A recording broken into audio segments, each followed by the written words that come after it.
Russia's President Vladimir Putin made his first public appearance in over a month on Friday. Putin took part in a ceremony held in capital Moscow's Victory Park to celebrate Russia Day. Russia Day was inaugurated in the year 1992 and marks Russia's declaration of sovereignty from the Soviet Union. On Friday, landmarks across Russia were lit up with visual displays of patriotism and giant Russian flags. Celebrations were held as Russia is beginning to ease the COVID-19 induced lockdown. This while Russia's COVID-19 case tally surpassed the 500,000 mark on Thursday. The Kremlin has insisted that the crisis is under control and restrictions can be lifted.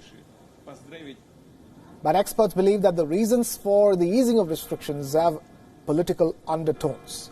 They say that Russia is keen to lift lockdown measures ahead of two important political milestones. The first event is the Victory Day Parade in Moscow. The event, originally held on the 9th of May every year, was rescheduled for the 24th of June this year due to the COVID-19 crisis. The parade is a grand show of Russia's military power, and experts say it's a way for Putin to showcase his strong leadership. The second reason holds an even more increased importance for President Putin. On the 1st of July, Russia is set to hold a nationwide vote on constitutional changes which would allow Vladimir Putin to continue in office even after his current presidential term ends in the year 2024. The vote has been rescheduled from the original 22nd April. Taking a nationalistic note in his speech at the Russia Day celebrations, Putin said that Russia's history was full of pages of glory and pride. But his speech was much more than just a look back at the nationalistic pride. Enthusing confidence ahead of the vote, President Putin said that he was sure of his citizens' support. Потому закономерно, что столь часто звучали предложения внести эти фундаментальные, стержневые принципы в Конституцию России. Убежден, что такую позицию разделяет и поддерживает абсолютное большинство наших граждан. But the road ahead for Putin looks full of obstacles. Hundreds of polling officials in Russia have refused to organize the July 1st vote. They say that organizing such a large-scale public event poses a danger to their health and lives and is also dangerous for the voters. Мне кажется, что гражданская позиция должна заключаться в том, что ответить на вопросы надо, а вот организовывать все это, участвовать в этом, я бы не стал. Собственно, наверное, в целом это так. То есть для голосующих опасность, безусловно, не так велика с точки зрения. Despite assurances from Russia's Central Election Commission that all health precautions will be taken, unease among officials and voters remains alike. Experts say that Putin would want to push through the vote on the 1st of July.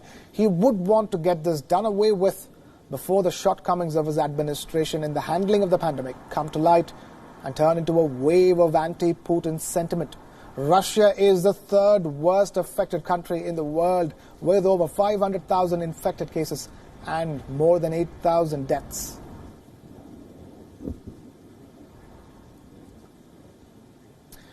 Scientists are discovering new facets of the novel coronavirus every single day.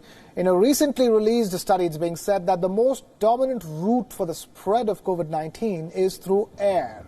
The group of researchers pushed for the importance of face masks. The report suggests that a significant reduction in transmission of the infection is due to the mandated face covering. To explain the face mask theory, Nobel laureate in chemistry Maria Molina assessed the transmission pathways of the virus. This was done by analyzing the trend and mitigation measures used in three major virus hotspots: China's Wuhan city, America's New York City, and Europe's epicenter, Italy.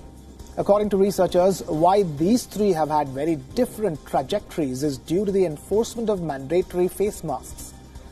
The report suggests that in the month of April, over 100,000 infections were prevented in New York City and Italy.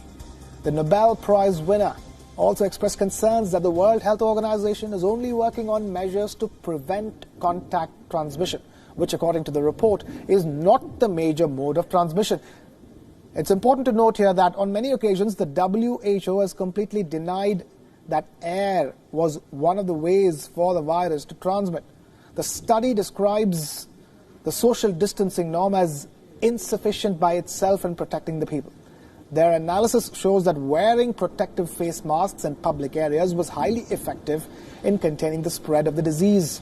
The report says, and I quote here, wearing of face masks in addition to social distancing, self-isolation and contact tracing represents the most effective measure to stop the COVID-19 pandemic, unquote.